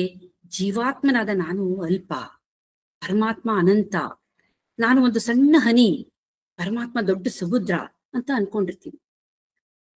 ಈ ಒಂದು ಸಣ್ಣ ಬಿಂದುಗೂ ಅಪಾರವಾದ ಸಿಂಧುಗೂ ಇರೋ ಸಂಬಂಧ ಏನು? ಈ ಪ್ರಶ್ನೆಗಳಿಗೆಲ್ಲ ಮಹಾವಾಕ್ಯಗಳಲ್ಲಿ ಉತ್ತರ ಸಿಗುತ್ತೆ. ನಿನ್ನ ನಿಜ ಸ್ವರೂಪ, ಪರಮಾತ್ಮನ ನಿಜ ಸ್ವರೂಪ ಎರಡೂ ಒಂದೇ. ಅದೇ ಸಚ್ಚಿತ್ ಆನಂದ ಅಂತ ವೇದ ಮಾತೆ ಸಾರಿ ಸಾರಿ ಹೇಳ್ತಾ ಇದ್ದಾಳೆ. ಇದು ಆಪ್ತವಾಕ್ಯ ಅಲ್ಲದೆ ಇನ್ನೇನು? ಇದು ಮಹಾವಾಕ್ಯ ತಾನೆ. ಈಗ ಗುರುಗಳೇನ್ ಮಾಡ್ತಾರೆ ಅಂದ್ರೆ, ಈ ಮಹಾವಾಕ್ಯ ವೇದ ಎಲ್ಲ ಅರ್ಥ ಆಗ್ಬೇಕು ಅಂದ್ರೆ ಒಬ್ಬ ಸದ್ಗುರುವಿನ ಅವಶ್ಯಕತೆ ಇದೆ. ಯಾಕೆಂದ್ರೆ ನಾವಾಗೇ ಓದ್ಕೊಂಡ್ರೆ ನಮ್ಗೆ ಅರ್ಥ ಆಗಲ್ಲ. ಅದನ್ನ ಬಿಡಿಸಿ ಶಿಷ್ಯನಿಗೆ ಅರ್ಥ ಆಗೋ ತರ ಹೇಳ್ಬೇಕು. ಅದಕ್ಕೆ ಸದ್ಗುರು ಅಂದ್ರೆ ಅವರು ಬ್ರಹ್ಮನಿಷ್ಠರು, ಆಮೇಲೆ ಶ್ರೋತ್ರಿಯರು ಆಗಿರ್ತಾರೆ. ಬ್ರಹ್ಮನಿಷ್ಠರು ಅಂದ್ರೆ ಅವರು ಬ್ರಹ್ಮನ್, ನಾನು ಬ್ರಹ್ಮನ್ ಅಂತ ತಿಳ್ಕೊಂಡಿರ್ತಾರೆ. ಶ್ರೋತ್ರಿಯರು ಅಂದ್ರೆ ಅವರು ಯಾವ ಶಿಷ್ಯನಿಗೆ ಯಾವ ರೀತಿ ಹೇಳ್ಬೇಕು ಅನ್ನೋದು ಅವ್ರಿಗೆ ಅರ್ಥ ಆಗಿರುತ್ತೆ. ಮತ್ತೆ ಅವರು ಶಾಸ್ತ್ರಗಳನ್ನು ಚೆನ್ನಾಗಿ ತಿಳ್ಕೊಂಡಿರ್ತಾರೆ. ಈಗ ಸದ್ಗುರುವಿನ ಉದಾಹರಣೆ ಕೊಡ್ಬೇಕು ಅಂದ್ರೆ ವಿವೇಕಾನಂದರದೇ ಕೊಡ್ಬೋದು. ವಿವೇಕಾನಂದರ ಹತ್ರ ಒಂದ್ಸತಿ ಒಬ್ಬ ತಾಯಿ ಒಂದು ಪುಟ್ಟ ಹುಡುಗನ್ನ ಕರ್ಕೊಂಡ್ ಬರ್ತಾರೆ. ಒಂದ್ 7-8 ವರ್ಷದ ಹುಡುಗ. ಅವನ್ ಬಂದು ಅವ್ರಿಗೆ ನಮಸ್ಕಾರ ಮಾಡಿದ ತಕ್ಷಣ ಅವ್ರು ಏನಪ್ಪ ಬೇಕು ಅಂತ ಕೇಳ್ದ. ಆಗ ಅವನು ಹೇಳ್ದ, ನನಗ್ ವೇದಾಂತ ಹೇಳ್ಕೊಡಿ ಸ್ವಾಮಿ. ಆಗ ಅವ್ರಿಗೆ ಅರ್ಥ ಆಯ್ತು, ಇದು ಮಗುವಿನ ಮಾತಲ್ಲ, ಇದು ಅವ್ರ ಅಮ್ಮ ಹೇಳ್ಕೊಟ್ಟಿದ್ದಾರೆ ಅಂತ. ಆಯ್ತು ಮಗು, ವೇದಾಂತ ಹೇಳ್ಕೊಡ್ತೀನಿ. ನಿನಗೆ ಏನ್ ಕಂಡ್ರೆ ಇಷ್ಟ ಅಂತ ಕೇಳ್ದ. ಅವನಿಗೆ ನಾನು ಫುಟ್ಬಾಲ್ ಅಂದ್ರೆ ತುಂಬಾ ಇಷ್ಟ. ಆಗ ಅವ್ರು ಹೇಳ್ತಾರೆ, ವೇದಾಂತ ಅಂದ್ರೆ ಫುಟ್ಬಾಲ್ ಆಟನೇ ಅಂತ. ಅದ ಹೇಗೆ ಅಂತ ಕೇಳ್ದ ಹುಡುಗ. ಈಗ ಫುಟ್ಬಾಲ್ ಆಟದಲ್ಲಿ ಎಷ್ಟು ಜನ ಆಟಗಾರರು ಇರ್ತಾರೆ? ಅವನು ಹೇಳ್ತಾನೆ, 2 ತಂಡ ಇರುತ್ತೆ, ಒಂದೊಂದ್ ಕಡೆ 11 ಜನ, ಒಟ್ಟು 22 ಜನ. ಈ ಫುಟ್ಬಾಲ್ ಆಟದಲ್ಲಿ ಒಂದು ಚೆಂಡಿರುತ್ತೆ. ಚೆಂಡನ್ನ 2 ತಂಡದವರು ಕಾಲಿಂದ ಒದ್ದುಕೊಂಡು ಅವರವರ ಗೋಲ್ ಪಾಯಿಂಟ್ಗೆ ಅದನ್ನ ತಲುಪಿಸ್ಬೇಕು. ಆ ಚೆಂಡು ಎಷ್ಟು ಹೊತ್ತು ಮೈದಾನದೊಳಗಡೆ ಇರುತ್ತೋ ಅಷ್ಟು ಹೊತ್ತು ಅದು ಅವರಿಂದ ಒದಿಸ್ಕೊಳ್ಳೇಬೇಕು. ಆ ಒದಿಸ್ಕೊಳ್ಳೋದು ಅದ್ರ ಕರ್ಮ. ಯಾವಾಗ ಒಂದ್ಸತಿ ಆ ಚೆಂಡು ಆ ಮೈದಾನ ದಾಟಿ ಹೊರಗಡೆ ಹೊಟ್ಟೋಗುತ್ತೋ ಆಗ ಆ ಚೆಂಡನ್ ಏನ್ ಮಾಡ್ತಾರೆ ಅಂತ ವಿವೇಕಾನಂದರು ಕೇಳ್ತಾರೆ. ಅದನ್ನ ಅವಾಗ ಕಾಲಿಂದ ಒದಿಯಲ್ಲ, ಆಗ ತಲೆ ಮೇಲೆ ಇಟ್ಕೊಂಡು ಹೆಡ್ ಥ್ರೋ ಅಂದ್ರೆ ತಲೆ ಮೇಲಿಂದ ಎಸಿತಾರೆ ಅಂತ ಹೇಳ್ತಾನೆ. ಹಾ, ಈಗ ನೋಡು, ನೀನು ಆ ಫುಟ್ಬಾಲ್ ಅಂತ ತಿಳ್ಕೊ. ಆ ಮೈದಾನ ಅನ್ನೋದು ನಿನ್ನ ದೇಹ. ನೀನು ಎಷ್ಟು ದಿನ ನಾನು ದೇಹ ಅಂತ ತಿಳ್ಕೊಂಡಿರ್ತೀಯೋ ಅಷ್ಟು ದಿನ ನೀನು ಆ 22 ಜನ ಒದಿತಾ ಇದ್ರಲ್ಲ, ಅವರು ಸುಖ ದುಃಖ ಅಥವಾ ಪಾಪ ಪುಣ್ಯ ಅಂತ ತಗೋಬಹುದು. ಅವರಿಂದ ಒದಿಸ್ಕೋತಾನೇ ಇರ್ಬೇಕು. ನೀನು ಯಾವಾಗ ಒಂದ್ಸತಿ ಆ ಮೈದಾನ ಬಿಟ್ಟು ಹೊರಗಡೆ ಹೊಟ್ಟೋಗ್ತೀಯೋ, ಅಂದ್ರೆ ನಾನು ಈ ದೇಹ ಅಲ್ಲ, ನಾನು ಆತ್ಮಸ್ವರೂಪಿ ಅಂತ ತಿಳ್ಕೋತೀಯೋ, ಆಗ ಆ ಪಾಪ ಪುಣ್ಯಗಳು ಅಥವಾ ಸುಖ ದುಃಖಗಳು ನಿನಗೆ ತಗಲೋದೇ ಇಲ್ಲ. ನೀನು ಔಟ್ ಅಂದ್ರೆ ಮುಕ್ತನಾಗ್ಬಿಡ್ತೀಯ. ಹೀಗೆ ಆ ಮಗುವಿಗೆ ವೇದಾಂತದ ಬಗ್ಗೆ ಅವನು ಇಷ್ಟಪಡೋ ಫುಟ್ಬಾಲ್ ಆಟದ ರೀತಿಯಲ್ಲೇ ಅವನಿಗೆ ಹೇಳಿದ್ರಿಂದ ಆ ಮಗು ಸಂತೋಷದಿಂದ ಅವರ ಅಮ್ಮನ ಜೊತೆಲಿ ಹೋಯ್ತಂತೆ. ಈಗ ಗುರುಗಳು ಈ ವೇದಗಳಿಂದ 4 ಮಹಾವಾಕ್ಯಗಳನ್ನ ಆರಿಸ್ಕೊಳ್ತಾರೆ ತಮ್ಮ ಶಿಷ್ಯರಿಗೆ ಹೇಳೋಕ್ಕೋಸ್ಕರ. ಮೊದಲು ಅವರು ಉಪದೇಶ ವಾಕ್ಯ ಅಂತ ಹೇಳ್ತಾರೆ. ಉಪದೇಶ ವಾಕ್ಯ ಏನಂದ್ರೆ ತತ್ವಂ ಅಸಿ. ಇದನ್ನ ಸಾಮವೇದದ ಚಾಂಡೂಕ್ಯ ಉಪನಿಷತ್ತಿನಿಂದ ತಗೊಂಡಿದ್ದಾರೆ. ನೀನು ಆ ಭಗವಂತನೇ ಆಗಿದೀಯಾ ಅಂತ ಹೇಳ್ತಾರೆ. ಆಗ ಅವನ್ ಕೇಳ್ತಾನೆ, ಅದ್ ಹೇಗ್ ನಾನು ಭಗವಂತ ಆಗಕ್ ಸಾಧ್ಯ? ನಾನು ಅಲ್ಪ, ಭಗವಂತ ಅನಂತ. ನಾನ್ ಹೇಗ್ ಭಗವಂತ? ಸಚ್ಚಿತ್ ಆನಂದ ಸ್ವರೂಪಿ ಭಗವಂತ ಅಂತ ನೀವ್ ಹೇಳ್ತೀರಾ. ನನಗೆಲ್ಲಿದೆ? ನನಗೇನಿದೆ? ನಾನು ಅಲ್ಪ, ಇವತ್ತಿರ್ತೀನಿ, ನಾಳೆ ಸತ್ತೋಗ್ಬಿಡ್ತೀನಿ. ನಾನು ಹೇಗೆ ಆ ತರ ಆಗೋಕ್ಕಾಗತ್ತೆ ಅಂತ ಕೇಳ್ತಾನೆ. ಆಗ ಗುರುಗಳು 2ನೇ ಮಹಾವಾಕ್ಯನ ಹೇಳ್ತಾರೆ. ಅದು ಬ್ರಹ್ಮನ ಲಕ್ಷಣ ವಾಕ್ಯವನ್ನ ಹೇಳ್ತಾರೆ. ಈ ಲಕ್ಷಣ ವಾಕ್ಯ ಪ್ರಜ್ಞಾನಂ ಬ್ರಹ್ಮ ಅಂತ, ಅಂದ್ರೆ ಅರಿವೇ ಬ್ರಹ್ಮ. ಇದನ್ನ ಋಗ್ವೇದದ ಐತರೇಯ ಉಪನಿಷತ್ತಿನಿಂದ ತಗೊಂಡಿದ್ದಾರೆ. ಇಲ್ಲಿ ಜ್ಞಾನ ಅಂದ್ರೇನು, ಪ್ರಜ್ಞಾನ ಅಂದ್ರೇನು? ಜ್ಞಾನ ಅಂದ್ರೆ ವಿಷಯ ವಸ್ತುಗಳು, ಪ್ರಪಂಚದಲ್ಲಿರೋ ವಿಷಯ ವಸ್ತುಗಳನ್ನ ತಿಳ್ಕೊಳ್ಳೋದು. ಅದಕ್ಕೆ ನಮ್ಮ ಇಂದ್ರಿಯಗಳಿಂದ ನಾವು ತಿಳ್ಕೊತೀವಿ. ಪ್ರಜ್ಞಾನ ಅಂದ್ರೆ ಅದು ನಮ್ಮ ಅಂತಃಪ್ರಜ್ಞೆ, ನಮಗೆ ಅಸ್ತಿತ್ವದ ಜ್ಞಾನ. ಅಂದ್ರೆ ಅದನ್ನ ನಮ್ಗೆ ಯಾರೂ ಹೇಳ್ಬೇಕಾಗಿಲ್ಲ, ಒಬ್ರು ತೋರಿಸ್ಬೇಕಾಗಿಲ್ಲ. ಅದಕ್ಕೆ ನಮ್ಮ ಯಾವ ಇಂದ್ರಿಯಗಳ ಅವಶ್ಯಕತೆನೂ ಇಲ್ಲ. ನೀನು ಅರಿವೇ ಬ್ರಹ್ಮ, ನೀನು ಅರಿವಿನ ಸ್ವರೂಪ ಅಂತ ಹೇಳ್ತಾರೆ. ಅದ್ ಹಾಗೆ ನಾನ್ ಹೇಗೆ ಅರಿವಿನ ಸ್ವರೂಪ ಅಂತ ಕೇಳಿದಾಗ ಅವರು ಒಂದು ಉದಾಹರಣೆಯನ್ನ ಕೊಡ್ತಾರೆ. ಒಂದು ಕತ್ತಲೆ ಕೋಣೆಯ ಉದಾಹರಣೆ ಕೊಡ್ತಾರೆ. ಅವನ ಒಂದು ಕತ್ಲೆ ಕೋಣೆ ಕಳಿಸ್ಬಿಟ್ಟು ಅಲ್ಲಿ ಒಂದು ಕುರ್ಚಿ, ಒಂದು ಮೇಜ್ ಇದೆಯಾ ಅಂತ ಕೇಳ್ತಾರೆ. ಅವನು ಹೇಳ್ತಾನೆ, ಗುರುಗಳೇ ನನಗೆ ಬೆಳಕೇ ಇಲ್ಲ, ಇಲ್ಲಿ ಕಾಣಿಸ್ತಾ ಇಲ್ಲ ಅಂತ ಹೇಳ್ತಾನೆ. ಆಮೇಲೆ ನೀನಿದೀಯಾ ಅಂತ ಕೇಳ್ತಾನೆ. ಹೌದು ನಾನಿದ್ದೀನಿ ಅಂತ ಹೇಳ್ತಾನೆ. ಆಗ ಗುರುಗಳು ಹೇಳ್ತಾರೆ, ನೋಡಿದ್ಯಾ, ಬೇರೆ ವಸ್ತುಗಳು ಕಾಣಿಸ್ಬೇಕಾದ್ರೆ ನಿನಗೆ ಹೊರಗಿನ ಬೆಳಕು ಬೇಕು, ಅದಿದ್ಯಾ ಇಲ್ವಾ ಗೊತ್ತಾಗಕ್ಕೆ. ಅದೇ ನೀನಿದೀಯಾ ಅಂತ ಕೇಳಿದ್ರೆ ಅದನ್ನ ಹೇಳಕ್ಕೆ ಅಥವಾ ಕಾಣಿಸಕ್ಕೆ ನಿನಗೆ ಹೊರಗಿನ ಬೆಳಕಿನ ಅವಶ್ಯಕತೆ ಇಲ್ಲ. ಅಂದ್ರೆ ನೀನೇ ಅರಿವಿನ ಬೆಳಕು. ನೀನ್ ಇದೀಯಾ ಅಂತ ನಿನಗೆ ಗೊತ್ತಿದೆ, ಅಂದ್ರೆ ಸತ್ ನೀನಿದೀಯಾ ಅದು ಅಸ್ತಿತ್ವ, ಸತ್ ನಿನಗೆ ಗೊತ್ತಿದೆ ನಾನಿದ್ದೀನಿ ಅಂತ ಅದು ಚಿತ್, ಆದ್ರಿಂದ ನೀನ್ ಸಚ್ಚಿತ್ ಅಂತ ಹೇಳ್ತಾರೆ. ಆಗ ಅವನಿಗೆ ಹೌದು ನಾನು ಸಚ್ಚಿತ್ ಅಂತ ಅರ್ಥ ಆಯ್ತು. ಹೌದು ಒಪ್ಕೋತೀನಿ. ಆದ್ರೆ ನೀವು ಇನ್ನೊಂದು ಉದಾಹರಣೆ ಹೇಳ್ತೀರಲ್ಲ, ಸಚ್ಚಿತ್ ಆನಂದ ಅಂತ. ಆ ಆನಂದ ಎಲ್ಲಿದೆ ನನ್ಗೆ? ಅನಂತವಾದ ಆನಂದ ನನ್ಗಿಲ್ವಲ್ಲ. ಇವತ್ತು ಆನಂದ ಇರುತ್ತೆ, ನಾಳೆ ಮತ್ತೆ ದುಃಖ ಬರುತ್ತಲ್ಲ ಅಂತ ಹೇಳ್ತಾರೆ. ಆಗ ಅವ್ರು ಇನ್ನೊಂದು ಉದಾಹರಣೆ ಕೊಡ್ತಾರೆ. ನಿನಗೊಂದು ಜಾಮೂನ್ ಕೊಡ್ತೀನಪ್ಪ. ಜಾಮೂನ್ ತೋರ್ಸಿದ ತಕ್ಷಣ ಏನನ್ಸತ್ತೆ ನಿಂಗೆ? ಓ ಜಾಮೂನ್ ತಿನ್ಬೇಕು ತಿನ್ಬೇಕು ತಿನ್ಬೇಕು ಅಂತ ಮನಸ್ಸಲ್ಲಿ ಆಸೆ ಮೂಡುತ್ತೆ, ಮನಸ್ಸು ಅಶಾಂತವಾಗತ್ತೆ. ಜಾಮೂನ್ ತಗೊಂಡ್ ಬಾಯಲ್ಲಿ ಇಟ್ಕೊಂಡ ತಕ್ಷಣ ನಿನ್ನ ಮನಸ್ಸು ಶಾಂತವಾಗತ್ತೆ. ಆಗ ನಿನಗೆ ಆನಂದದ ಅನುಭವ ಆಗತ್ತೆ. ಅದು ಎಲ್ಲಿಂದ ಬಂತು? ಅದು ಜಾಮೂನಿಂದ ಬಂತು ಅಂತಾನೆ. ಇಲ್ಲ, ಜಾಮೂನಿಂದ ಬಂತು ನೀನ್ ತಿಳ್ಕೊಂಡಿದೀಯ. ಆದ್ರೆ ಈಗ ಇನ್ನೊಂದು ಉದಾಹರಣೆ, ನೀನು ಗಾಢ ನಿದ್ದೆ ಮಾಡ್ತೀಯ. ಗಾಢ ನಿದ್ದೆನಲ್ಲಿ ನಿನ್ಗೇನಿತ್ತು? ಆನಂದ ಇರುತ್ತೆ, ಅದು ಗೊತ್ತಾಗತ್ತೆ ನಿನಗೆ. ಆನಂದವಾಗಿ ನಿದ್ದೆ ಬಂತು ಅಂತ ಹೇಳ್ತೀಯ. ಅಂದ್ರೆ ನಿನಗೆ ಆನಂದವಾಗಿ ನಿದ್ದೆ ಬಂತು, ಅಲ್ಲಿ ನಾನು ಇದ್ದೆ, ನನಗ್ ನಿದ್ದೆ ಬಂತು ಅಂತ ನಿನಗ್ ಗೊತ್ತು. ಅಂದ್ರೆ ನೀನು ಸತ್ತು ಚಿತ್ ಆನಂದ ಮೂರು ಇದೆ ನಿನ್ನಲ್ಲಿ. ಅಲ್ಲಿ ನೀನು ಜಾಮೂನ್ ಇತ್ತ? ಅಲ್ಲಿ ಪ್ರಪಂಚ ಇತ್ತ? ಅಲ್ಲಿ ನಿನ್ನ ದೇಹ ಇತ್ತ ಜಾಮೂನ್ ಅನುಭವಿಸೋಕೆ? ಇಲ್ವಲ್ಲ. ಇದು ಯಾವುದೂ ಇಲ್ದೆ ನೀನು ಆನಂದವಾಗಿದ್ದೆ. ಆಗ ಆನಂದ ಎಲ್ಲಿಂದ ಬಂತು? ಅದು ನಿನ್ ಹೊರಗಡೆನೇ ಇದೆ. ನೀನೇ ಆನಂದ ಸ್ವರೂಪಿ. ಜಾಮೂನ್ ತಿಂದಾಗ ನೀನ್ ಒಳಗಡೆ ಇರೋ ಆನಂದನೇ ಹೊರಗಡೆಗೆ ಬಂತು, ವ್ಯಕ್ತ ಆಯ್ತು ಅಂತ ಹೇಳ್ತಾರೆ. ಆಗ ಅವನಿಗೆ ಅರ್ಥ ಆಗುತ್ತೆ, ಹೌದು ನನಗೆ ಅರ್ಥ ಆಯ್ತು, ನಾನು ಸಚ್ಚಿತ್ ಆನಂದ ಸ್ವರೂಪಿ ಅಂತ ಅವನು ಒಪ್ಕೋತಾನೆ ಶಿಷ್ಯ. ಆದ್ರೆ ಗುರುಗಳು ಹೇಳ್ತಾರೆ, ಬರೀ ಗಾಢ ನಿದ್ರೆಯನ್ನ ತಗೊಂಡ್ರೆ ಅದು ಜಡ ಸಮಾಧಿ ಆಗುತ್ತೆ, ಅಲ್ಲಿ ಜ್ಞಾನ ಇಲ್ಲ. ಅದರಿಂದ ನೀನು ಈ ಗಾಢ ನಿದ್ದೆಯ ಸ್ಥಿತಿಯನ್ನ ನಾನು ಆತ್ಮಸ್ವರೂಪಿ ಅನ್ನೋ ಜ್ಞಾನಪೂರ್ವಕ ಅಭ್ಯಾಸ ಮಾಡಿ ತಲುಪಬೇಕು. ಅವಾಗದು ಜ್ಞಾನ ಸಮಾಧಿ ಆಗತ್ತೆ ಅಂತ ಹೇಳ್ತಾರೆ. ಅದು ಹೇಗೆ? ಅದಕ್ಕೆ ನಿಧಿಧ್ಯಾಸದ ಅವಶ್ಯಕತೆ ಇದೆ. ಅಂದ್ರೆ ಸುಪ್ತ ಮನಸ್ಸಲ್ಲಿ ಬೇಕಾದಷ್ಟು ನಾನುಗಳು ಸೇರ್ಕೊಂಡ್ಬಿಟ್ಟಿರುತ್ತೆ. ನಾನು ಅಮ್ಮ, ನಾನು ಅಕ್ಕ, ನಾನು ತಂಗಿ, ನಾನು ಹೆಂಡತಿ, ನಾನು ತಾಯಿ, ಹೀಗೆ ಬೇಕಾದಷ್ಟು ನಾನುಗಳು. ಅಲ್ಲಿ ನಾನು ಆತ್ಮಸ್ವರೂಪಿ ಅನ್ನೋದು ಇಲ್ವೇ ಇಲ್ಲ ಸುಪ್ತ ಮನಸ್ಸಲ್ಲಿ. ಅದನ್ನ ಇವಾಗ ನಮ್ಮ ಗುರುಗಳು ಸುಪ್ತ ಮನಸ್ಸಿನಲ್ಲಿ ನೀನು ಆತ್ಮಸ್ವರೂಪಿ ಅನ್ನೋದು ನಿನಗೆ ಅಲ್ಲಿ ನೆಲೆ ನಿಲ್ಬೇಕು, ಅವಾಗದು ನಿನಗೆ ದೃಢವಾದ ಜ್ಞಾನ ಆಗುತ್ತೆ ಅಂತ ಹೇಳ್ತಾರೆ.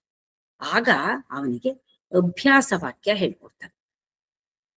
ಅದು ಅಯಂ ಆತ್ಮ ಬ್ರಹ್ಮ, ಅಂದ್ರೆ ಈ ಆತ್ಮ ಬ್ರಹ್ಮ. ಇದನ್ನ ಅಥರ್ವಣ ವೇದದ ಮಾಂಡೂಕ್ಯ ಉಪನಿಷತ್ತಿನಿಂದ ತಗೊಂಡಿದ್ದಾರೆ. ಇಲ್ಲಿ ಈ ಆತ್ಮ ಬ್ರಹ್ಮ ಅಂತ ಹೇಳಿದ್ರು, ನೀನು ಬ್ರಹ್ಮ ಸ್ವರೂಪಿ ಅಂತ ಹೇಳಿಲ್ಲ ಅವರು. ಈ ಆತ್ಮ ಅಂದ್ರೆ ಅದೇನದು? ಈ ಆತ್ಮ ಅಂದ್ರೆ ಅದು ಎಲ್ರಿಗೂ ಸಾರ್ವತ್ರಿಕ ಅಂತ ಹೇಳ್ತಾರೆ ಅವರು.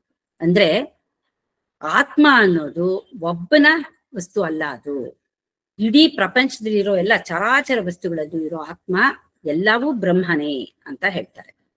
ಇದಕ್ಕೆ ಮತ್ತೆ ಒಂದು ಉದಾಹರಣೆ ಕೊಡ್ತಾರೆ ಅವರು. ಈಗ ಗಾಢ ನಿದ್ರೆಯಲ್ಲಿ ಒಂದು ಸಿಂಹನೂ ನಿದ್ದೆ ಮಾಡುತ್ತೆ, ಜಿಂಕೆನೂ ನಿದ್ದೆ ಮಾಡುತ್ತೆ, ರಾಜನೂ ನಿದ್ದೆ ಮಾಡ್ತಾನೆ, ಭಿಕ್ಷುಕನೂ ನಿದ್ದೆ ಮಾಡ್ತಾನೆ. ಅವ್ರಿಗೆ ಗಾಢ ನಿದ್ದೆಯಲ್ಲಿ ಅವರೆಲ್ರಿಗೂ ಆನಂದ ಇದೆ, ಅವರೆಲ್ರಿಗೂ ಅಸ್ತಿತ್ವ ಇದೆ, ನನ್ಗೆ ಆನಂದ ಇದೆ ಅಂತ ಅನ್ನೋ ಅರಿವು ಇದೆ. ಅಂದ್ರೆ ಅವರೆಲ್ಲರೂ ಆತ್ಮಸ್ವರೂಪಿಗಳೇ. ಅಲ್ಲಿ ದ್ವೈತ ಅನ್ನೋದು ಇಲ್ಲವೇ ಇಲ್ಲ. ನಾನ್ ರಾಜ, ನಾನು ಭಿಕ್ಷುಕ, ನಾನು ಸಿಂಹ, ನಾನು ಜಿಂಕೆ ಅನ್ನೋ ದ್ವೈತ ಇಲ್ಲ. ಅದರಿಂದ ಇದು ಈ ಆತ್ಮ ಅನ್ನೋದು ಸಾರ್ವತ್ರಿಕ ಅಂತ ಹೇಳ್ತಾರೆ. ಈಗ ಇದನ್ನ ಅವನು ಒಂದು ಕಡೆ ಕೂತ್ಕೊಂಡು ಅಭ್ಯಾಸ ಮಾಡ್ತಾನೆ. ಇದಕ್ಕೆ ಸಮಾಧಿ ಅಭ್ಯಾಸ ಅಂತ ಹೇಳ್ತಾರೆ. ಈಗ ಅವನಿಗೆ ಗಾಢ ನಿದ್ದೆಯ ಸ್ಥಿತಿಯನ್ನ ಅವನಿಗೆ ಎಚ್ಚರದ ಸ್ಥಿತಿಯಲ್ಲೂ ತಲುಪಕ್ಕೆ ಸಾಧ್ಯ ಆಗುತ್ತೆ ಅವನಿಗೆ. ಇದಕ್ಕೇನ್ ಹೇಳ್ತಾರೆ? ಸಹಜ ಸಮಾಧಿ ಅಂತ ಹೇಳ್ತಾರೆ. ಈಗ ಅವನು ದಿನದ 24 ಗಂಟೆನೂ ಇದೇ ವಿಷಯದ ಧ್ಯಾನ ಮಾಡ್ತಾ ಇರ್ತಾನೆ. ನಾನು ಬ್ರಹ್ಮ ಸ್ವರೂಪಿ, ನಾನು ಆತ್ಮಸ್ವರೂಪಿ ಅಂತ ಅವನು ಯಾವಾಗ್ಲೂ ಅಭ್ಯಾಸ ಮಾಡ್ತಿರ್ತಾನೆ. ಅದಕ್ಕೆ ಬ್ರಹ್ಮ ಭಾವ ಅಭ್ಯಾಸ ಅಂತ ಹೇಳ್ತಾರೆ. ಅವನು ಏನೋ ಒಂದು ವ್ಯಾಪಾರ ಮಾಡ್ತಿರ್ತಾನೆ, ಅಂದ್ರೆ ದೇಹದ ಮೂಲಕ ವ್ಯಾಪಾರ ಮಾಡ್ತಾ ಇದ್ದೀನಿ ಅಂತ ಅವನು ಮತ್ತೆ ಮತ್ತೆ ತನಗೆ ಹೇಳ್ಕೊತಾನೆ. ಯಾಕೆಂದ್ರೆ ನಮಗೆ ಅಭ್ಯಾಸ ಆಗೋಗಿದೆ, ನಾನು ಅಂದ ತಕ್ಷಣ ನಮ್ಗೆ ದೇಹ ಕಾಣಿಸುತ್ತೆ, ನಾನು ಆತ್ಮಸ್ವರೂಪಿ ಅನ್ನೋದು ನಮ್ಗೆ ಮರ್ತೇ ಹೋಗ್ಬಿಡತ್ತೆ. ಅದರಿಂದ ಅದನ್ನ ಮತ್ತೆ ಮತ್ತೆ ಜ್ಞಾಪಿಸ್ಕೊತಾನ. ಅದಕ್ಕೆ ಕುಂತ್ರೆ ನಿಂತ್ರೆ ಅವನದೇ ಧ್ಯಾನ, ಜೀವಕ್ಕಿಲ್ಲ ಸಮಾಧಾನ, ಅವನೇ ನನ್ನ ಗೆಣೆಕಾರ, ಅವನೇ ನನ್ನ ಯಜಮಾನ. ಅಂದ್ರೆ ಈ ದೇಹವನ್ನ ನಡೆಸ್ತಾ ಇರೋ ಯಜಮಾನ ಆತ್ಮ, ಅದು ನಾನು ಆತ್ಮಸ್ವರೂಪಿ, ಈ ದೇಹದ ಮೂಲಕ ನಾನು ಕೆಲಸ ಮಾಡ್ತಾ ಇದ್ದೀನಿ ಅಂತ ಅವನಿಗೆ ಗೊತ್ತು. ಈಗ ಆ ಸ್ಥಿತಿಯನ್ನ ಅವನು ತಲುಪ್ತಾನೆ. ಆ ಸ್ಥಿತಿಯನ್ನ ತಲುಪದ ಮೇಲೆ ಅವನು ಬ್ರಾಹ್ಮಿ ಸ್ಥಿತಿ ಅಂತ ಹೇಳ್ತಾರೆ. ಈಗ ಅವನು ಬ್ರಹ್ಮಸ್ವರೂಪಿ ಅಂತ ಗೊತ್ತಾಗೋದು. ಈಗ ಅವನೇನ್ ಹೇಳ್ತಾನೆ ಗೊತ್ತಾ? ಅಹಂ ಬ್ರಹ್ಮಾಸ್ಮಿ ಅಂತ ಹೇಳ್ತಾನೆ. ಇದು ಅನುಭವ ವಾಕ್ಯ. ಯಾಕೆ ಅಂದ್ರೆ ಅವನ ಅನುಭವ ಇದು. ನಾನು ಬ್ರಹ್ಮಸ್ವರೂಪಿ ಅಂತ ಅವನಿಗೆ ಗೊತ್ತಾಗೋಗಿದೆ. ಅದನ್ನ ಯಾರೂ ಹೇಳ್ಬೇಕಾಗಿಲ್ಲ. ಇದನ್ನ ಯಜುರ್ವೇದದ ಬೃಹದಾರಣ್ಯಕ ಉಪನಿಷತ್ತಲ್ಲಿ ಬಂದಿದೆ. ಇದನ್ನ ಹೇಳೋದು ಯಾರು? ಜೀವ ಅಲ್ಲ. ಯಾಕೆ ಅಂದ್ರೆ ಇವಾಗ ಜೀವ ಇಲ್ಲ. ಸ್ವತಃ ಬ್ರಹ್ಮನೇ ಇದನ್ನ ಹೇಳ್ತಾ ಇದ್ದಾನೆ. ನಾಮರೂಪಗಳೆಲ್ಲ ಮಿಥ್ಯ, ಅಸ್ತಿತ್ವ ಒಂದೇ ಸತ್ಯ, ಚರಾಚರ ವಸ್ತುಗಳು ಬ್ರಹ್ಮ. ಈಗ ಅವನು ಸರ್ವಂ ಕಲ್ವಿದಂ ಬ್ರಹ್ಮ ಅಂತ ಹೇಳ್ತಾನೆ. ಇದನ್ನ ಸಾಮವೇದದ ಚಾಂಡೂಕ್ಯ ಉಪನಿಷತ್ನಿಂದ ತಗೊಂಡಿದ್ದಾರೆ. ಆಗ ಅವನು ಆನಂದದಿಂದ ಎಲ್ಲಾ ಶಿವಮಯವೂ, ಈ ಜಗವೆಲ್ಲ ಶಿವಮಯವೂ, ಶಿವಮಯವೂ, ಶಿವಮಯವೂ, ಶಿವಮಯವೂ, ಶಿವಮಯವೂ, ಎಲ್ಲ ಶಿವಮಯವೂ. ಗಗನದಿ ಬೆಳಗುವ ರವಿಚಂದ್ರರು, ಜಲ ಸುರಿಸುವ ಮೇಘಗಳು, ಸುಳಿ ಸುಳಿದಾಡುವ ತಂಬೆಲರು, ಉಸಿರಾಡುವ ಎಲ್ಲ ಜೀವಕೋಟಿಯು ಎಲ್ಲ ಶಿವಮಯವೂ. ನಿತ್ಯ ನಿರ್ಮಲ ಸತ್ಯವು ಶಿವನೇ, ತತ್ವಕ್ಕೆ ಆಧಾರ ಪರಶಿವನೇ, ಪರಮ ನಿರ್ಗುಣ ನಿರ್ಮಲ ಶಿವನೇ, ಸಚ್ಚಿದಾನಂದ ಶಾಶ್ವತ ಶಿವನೇ, ಎಲ್ಲ ಶಿವಮಯವೂ, ಈ ಜಗವೆಲ್ಲ ಶಿವಮಯವೂ. ಈಗ ಅವನು ಜೀವನ್ ಮುಕ್ತ ಸ್ಥಿತ ಪ್ರಜ್ಞೆ ಆಗೋಗಿದ್ದಾನೆ. ಈಗ ಅವನು ನಾನೆಂಬುದು ನಾನಲ್ಲ, ಈ ದೇಹ ಮನ ಬುದ್ಧಿ ನಾನಲ್ಲ, ಸಚ್ಚಿದಾನಂದಾತ್ಮ ಶಿವನಾನು ನಾನೇ, ಶಿವೋಹಂ ಶಿವೋಹಂ ಶಿವೋಹಂ ಅಂತ ಹೇಳ್ತಾನೆ. ಈಗ ನಾನು ಬ್ರಹ್ಮ, ಚರಾಚರ ವಸ್ತುಗಳು ಬ್ರಹ್ಮ, ಇರುವುದು ಒಂದೇ ಬ್ರಹ್ಮ ಅನ್ನೋ ಜ್ಞಾನ ಬಂತು. ಈ ಜ್ಞಾನವನ್ನ ಈಗ ನಮ್ಮ ಜೀವನದಲ್ಲಿ ಅಳವಡಿಸ್ಕೋಬೇಕಲ್ವಾ? ಇದನ್ನ ಹೇಗ್ ಅಳವಡಿಸ್ಕೊಳ್ಳೋದು ಅಂತ ಹೇಳಕ್ಕೆ ಇವಾಗ ಗೀತಾ ಮಾತೆ ಬರ್ತಾಳೆ. ಇವಳು ಇನ್ನೊಂದು ಹೆಸರೇನ್ ಗೊತ್ತಾ? ಭಗವದ್ಗೀತೆ ಅಂತ. ಪಾರ್ಥಾಯ ಪ್ರತಿಬೋಧಿತಾಂ ಭಗವತಾ ನಾರಾಯಣೇನ ಸ್ವಯಂ ವ್ಯಾಸೇನ ಗ್ರಥಿತಾಂ ಪುರಾಣ ಮುನಿನಾಂ ಮಧ್ಯೆ ಮಹಾಭಾರತಂ ಅದ್ವೈತಾಮೃತವರ್ಷಿಣೀಂ ಭಗವತೀಂ ಅಷ್ಟಾದಶಾಧ್ಯಾಯಿನೀಂ ಅಂಬ ತ್ವಾಂ ಅನುಸಂಧದಾಮಿ ಭಗವದ್ಗೀತೆ ಭವದ್ವೇಷಿಣಿ. ಈ ಭಗವದ್ಗೀತೆ, ಗೀತಾ ಮಾತೆ ಅಂತ ಕರಿತೀವಲ್ಲ, ಅವಳು ಭವದ್ವೇಷಿಣಿ ಅಂದ್ರೆ ಈ ಭವ ಸಾಗರದಿಂದ ನಮ್ಮನ್ನ ಮುಕ್ತ ಮಾಡೋ ಅಂತ ಅವಳು. ಈ ಗೀತೆ ಆ ನಾರಾಯಣನೇ ಸ್ವಯಂ ಅವನೇ ಬಂದು ಹೇಳ್ದ. ಯಾವಾಗ ಹೇಳ್ದ ಅವನೇ ಯಾಕೆ ಬಂದ ಅಂತಂದ್ರೆ ಅಲ್ಲಿ ಆ ಕೃಷ್ಣನೇ ಹೇಳ್ತಾನೆ, ಯದಾ ಯದಾ ಹಿ ಧರ್ಮಸ್ಯ ಗ್ಲಾನಿರ್ಭವತಿ ಭಾರತ ಅಭ್ಯುತ್ಥಾನಂ ಅಧರ್ಮಸ್ಯ ತದಾತ್ಮಾನಂ ಸೃಜಾಮ್ಯಹಂ ಪವಿತ್ರಾಣಾಯ ಸಾಧೂನಾಂ ವಿನಾಶಾಯ ಚ ದುಷ್ಕೃತಾಂ ಧರ್ಮ ಸಂಸ್ಥಾಪನಾರ್ಥಾಯ ಸಂಭವಾಮಿ ಯುಗೇ ಯುಗೇ. ಯಾವಾಗ ಭೂಮಿಯಲ್ಲಿ ಅಧರ್ಮ ಹೆಚ್ಚಾಗುತ್ತೋ, ಧರ್ಮ ನಶಿಸಿ ಹೋಗ್ತಾ ಇರುತ್ತೋ, ಯಾವಾಗ ಅಲ್ಲಿ ಈ ಸಾಧು ಸಂತರು ಸತ್ ಪ್ರಜೆಗಳು ದುಷ್ಕರ್ಮಿಗಳಿಂದ ತೊಂದರೆಗೊಳಗಾಗ್ತಿರ್ತಾರೋ, ಆಗ ಅವ್ರನ್ನೆಲ್ಲ ನಾನು ಕಾಪಾಡೋಕೆ ಭೂಮಿಲಿ ಅವತಾರ ಎತ್ತೀನಿ, ಯುಗ ಯುಗದಲ್ಲೂ ಬರ್ತೀನಿ ಅಂತ. ಯಾಕೆ? ಧರ್ಮ ಸಂಸ್ಥಾಪನೆ ಮಾಡಕ್ ಬರ್ತೀನಿ ಅಂತ ಆ ನಾರಾಯಣನೇ ಕೃಷ್ಣನ ಅವತಾರ ಎತ್ತಿ ಬಂದ್ಬಿಟ್ಟು ಗೀತೆಯನ್ನ ಅರ್ಜುನನಿಗೆ ಉಪದೇಶ ಮಾಡ್ದ. ಇದನ್ನ ಯಾವಾಗ ಉಪದೇಶ ಮಾಡ್ದ? ಅರ್ಜುನ ಯುದ್ಧ ಭೂಮಿಯಲ್ಲಿದ್ದ. ಮಹಾಭಾರತದ ಯುದ್ಧದ ಸಮಯದಲ್ಲಿ ಅರ್ಜುನ ಪಾಂಡವರ ಕಡೆ, ಅವನು ಕೌರವರ ಮೇಲೆ ಯುದ್ಧ ಮಾಡ್ಬೇಕಾಗಿರುತ್ತೆ. ಆಗ ಶ್ರೀಕೃಷ್ಣ ಸಾರಥಿಯಾಗಿದ್ದಾನೆ. ಈ ಅರ್ಜುನಿಗೆ ತಕ್ಷಣ ಇದ್ದಕ್ಕಿದ್ದ ಹಾಗೆ ಅವನಿಗೆ ಒಂತರಹ ಸಂದಿಗ್ಧ ಪರಿಸ್ಥಿತಿ ಒದಗ್ಬಿಡುತ್ತೆ. ಅಯ್ಯೋ, ನನ್ನ ಎದುರುಗಡೆ ಯುದ್ಧಕ್ಕೆ ನಿಂತಿರೋರು ನನ್ನ ಪಿತಾಮಹ ಭೀಷ್ಮ, ದ್ರೋಣಾಚಾರ್ಯರು ನನ್ನ ಗುರುಗಳು, ಕೃಪಾಚಾರ್ಯರು ಹಿರಿಯರು, ನನ್ನ ದಾಯಾದಿಗಳು, ಬಂಧುಗಳು ಎಲ್ಲರೂ ಇದ್ದಾರೆ. ಇವ್ರ ಮೇಲೆ ನಾನು ಹೇಗಪ್ಪ ಯುದ್ಧ ಮಾಡ್ಲಿ? ಬೇಡ, ಇದು ಧರ್ಮ ಅಲ್ಲ, ಇದು ಧರ್ಮನೋ ಒಂದು ಗೊತ್ತಾಗಲ್ಲ ಅವನಿಗೆ ವಿವೇಕ ಶೂನ್ಯ ಆಗ್ಬಿಡುತ್ತೆ. ಆಗ ಅವನಿಗೇನೂ ತೋಚಲ್ಲ. ಆಗ ಅವನು ಕೃಷ್ಣನ ಹತ್ರ ಶರಣಾಗ್ತಾನೆ. ಕೃಷ್ಣ, ನನಗೆ ಯುದ್ಧ ಬೇಡ, ನಾನು ಹೊಟ್ಟೋಗ್ತೀನಿ, ನಾನು ಸನ್ಯಾಸ ತಗೊಂಡ್ಬಿಡ್ತೀನಿ, ನನಗೆ ಈ ರಾಜ್ಯನೂ ಬೇಡ, ಸಂಸಾರನೂ ಬೇಡ, ಏನೂ ಬೇಡ ಅಂತ ಹೇಳ್ತಾನೆ. ಆಗ ಕೃಷ್ಣ ಅವನಿಗೆ ಗೀತೋಪದೇಶವನ್ನ ಮಾಡ್ತಾನೆ. ಅವನಿಗೆ ಏನ್ ಮಾಡ್ಬೇಕು ಅಂತ ತೋರಿಸ್ತಾ ಇರಲ್ಲ. ಖಿನ್ನತೆ ಅಂದ್ರೆ ಡಿಪ್ರೆಷನ್ಗೊಳಗಾಗ್ಬಿಟ್ಟಿರ್ತಾನೆ. ಆಗ ಕೃಷ್ಣ ಒಬ್ಬ ಮನೋವೈದ್ಯನಾಗಿ ಬಂದ್ಬಿಟ್ಟು ಅವನಿಗೆ ಮೊದಲು ಭಗವದ್ಗೀತೆನಲ್ಲಿರೋ ಆತ್ಮವಿಜ್ಞಾನವನ್ನ ಅವನಿಗೆ ಹೇಳ್ತಾನೆ.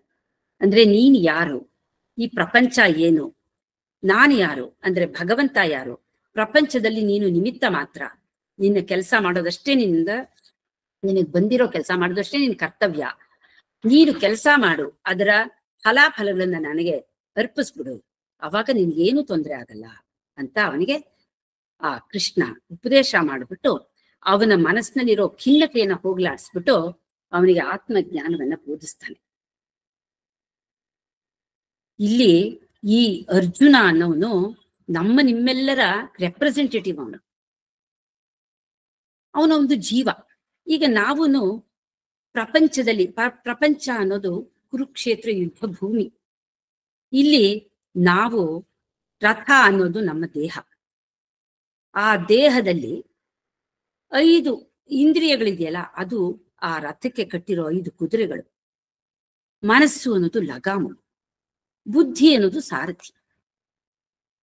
ಈ ಕುದುರೆಗಳು ಪಂಚೇಂದ್ರಿಯಗಳು ಎಲ್ಲೆಲ್ಲಿ ತೋರಿಸಿದ್ರೆ ಅಲ್ಲಿ ಹೋಗ್ಕೊಂಡು ಮನಸ್ಸು ಓಡಾಡುತ್ತೆ. ಆ ಬುದ್ಧಿನೂ ಸರಿಯಾಗಿ ಕೆಲಸ ಮಾಡದೆ ಹೋದ್ರೆ ಅವನು ದೇಹದಿಂದ ಅವನು ಬೇಕಾದಕ್ಕೆ ಕೆಟ್ಟ ಕೆಲಸಗಳು ಎಲ್ಲಾನು ಮಾಡ್ಬಿಟ್ಟು ತಪ್ಪು ಮಾಡ್ತಾನೆ. ಅದೇ ಬುದ್ಧಿಯಲ್ಲಿ ಕೃಷ್ಣ ಹೇಳಿದ ಭಗವದ್ಗೀತೆಯ ತಾತ್ಪರ್ಯವನ್ನು ತಗೊಂಡು ಬಂದು ನಾವು ಅದನ್ನ ಅರ್ಥ ಮಾಡ್ಕೊಂಡಾಗ ಬುದ್ಧಿ ಈ ಮನಸ್ಸಿನ ಲಗಾಮನ ಸರಿಯಾಗಿ ಹಿಡಿದು ಆ ಪಂಚೇಂದ್ರಿಯಗಳನ್ನ ಸರಿಯಾದ ದಾರಿಯಲ್ಲಿ ನಡೆಸೋದ್ರಿಂದ ನಮ್ಮ ದೇಹದ ಮೂಲಕ ನಾವು ಸರಿಯಾದ ಕೆಲಸಗಳನ್ನ ಮಾಡಕ್ಕಾಗತ್ತೆ. ಪ್ರಪಂಚದಲ್ಲಿ ತಪ್ಪುಗಳಾಗೋದಕ್ಕೆ ಸಾಧ್ಯನೇ ಇಲ್ಲ. ಅದಕ್ಕೆ ಅರ್ಜುನ ಮತ್ತೆ ಕೃಷ್ಣ ರಥದಲ್ಲಿ ಕೂತಿರೋದನ್ನ ಯಾವ ತರಹ ಹೇಳ್ತಾರೆ ಇದ್ರೆ, ಯತ್ರ ಯೋಗೇಶ್ವರ ಕೃಷ್ಣೋ ಯತ್ರ ಪಾರ್ಥೋ ಧನುರ್ಧರ ತತ್ರ ಶ್ರೀ ವಿಜಯೋರ್ಭೂತಿ ಧ್ರುವ ನೀತಿರ್ಮತಿರ್ಮಮ ಅಂತ. ಅಂದ್ರೆ ಎಲ್ಲಿ ಧನುರ್ಧಾರಿಯಾಗಿರೋ ಅರ್ಜುನ ರಥದಲ್ಲಿ ಕೂತಿದ್ದಾನೋ, ಎಲ್ಲಿ ಆ ರಥವನ್ನ ಕೃಷ್ಣ ಅಂದ್ರೆ ಜ್ಞಾನ ಕೃಷ್ಣ ಅಂದ್ರೆ ಜ್ಞಾನ ಅವನು ಓಡಿಸ್ತಾ ಇದ್ದಾನೋ, ಆಗ ಅಲ್ಲಿ ಜಯ ಮತ್ತು ವಿಜಯ, ಶ್ರೀ ಮತ್ತು ವಿಜಯ ಎರಡೂ ಪ್ರಾಪ್ತಿಯಾಗತ್ತೆ ಅಂತ. ಅಂದ್ರೆ ನಮ್ಮ ಬುದ್ಧಿನಲ್ಲಿ ನಾವು ಭಗವದ್ಗೀತೆಯ ಅರ್ಥವನ್ನ ಮಾಡ್ಕೊಂಡಾಗ ಯಾವುದು ಸರಿ ಯಾವುದು ತಪ್ಪು ಅಂತ ನಮಗೆ ಸರಿಯಾದ ವಿಶ್ಲೇಷಣೆ ಮಾಡೋಕ್ಕೆ ನಮಗ್ ಬುದ್ಧಿ ಬಂದಾಗ ನಾವು ಪ್ರಪಂಚದಲ್ಲಿ ಸರಿಯಾದ ರೀತಿ ನಡ್ಕೋತೀವಿ. ವ್ಯಾವಹಾರಿಕವಾಗಿ ನಮ್ಗೆ ಒಳ್ಳೇದಾಗತ್ತೆ, ಸಂಪತ್ತು ಸಿಗುತ್ತೆ. ಆಮೇಲೆ ಪಾರಮಾರ್ಥಿಕವಾಗಿ ಕೂಡ ನಾವು ಜಯವನ್ನ ಗಳಿಸ್ತೀವಿ, ಅಂದ್ರೆ ನಾವು ಮುಕ್ತಿಯನ್ನ ಗಳಿಸಕ್ಕೆ ಸಾಧ್ಯ ಆಗತ್ತೆ ಅಂತ ಈ ಶ್ಲೋಕದ ಅರ್ಥ. ಇವಾಗ ಇದರ ತಾತ್ಪರ್ಯ ಏನು, ಭಗವದ್ಗೀತೆಯ ಸಾರಾಂಶ ಏನು?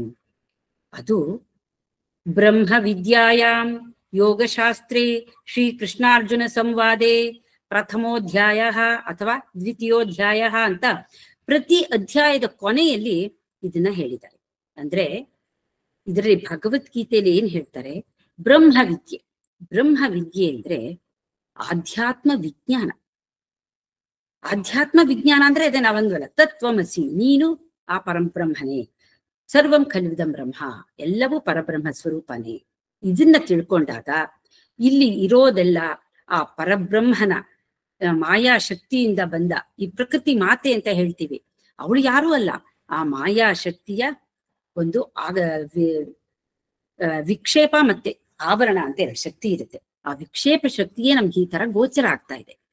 ಅಂದ್ರೆ ಇಲ್ಲಿರೋದೆಲ್ಲ ಚೈತನ್ಯ ಸ್ವರೂಪಿನೇ, ಆ ಭಗವಂತನೇ ಅಂತ ತಿಳ್ಕೊಂಡಾಗ ನಾವು ಎಲ್ಲರಲ್ಲೂ ಭಗವಂತನ ನೋಡಿದಾಗ ನಾವು ತಪ್ಪು ಮಾಡೋಕ್ ಸಾಧ್ಯನೇ ಇಲ್ಲ. ನನಗೆ ಸ್ವಾರ್ಥ ಅನ್ನೋದಿರಲ್ಲ. ಹಾಗಾಗಿ ಆ ಭಗವದ್ಗೀತೆಯ ಸಾರಾಂಶವನ್ನ ಹೇಳಕ್ಕೆ ಆ ಕೃಷ್ಣನೇ ಬಂದ.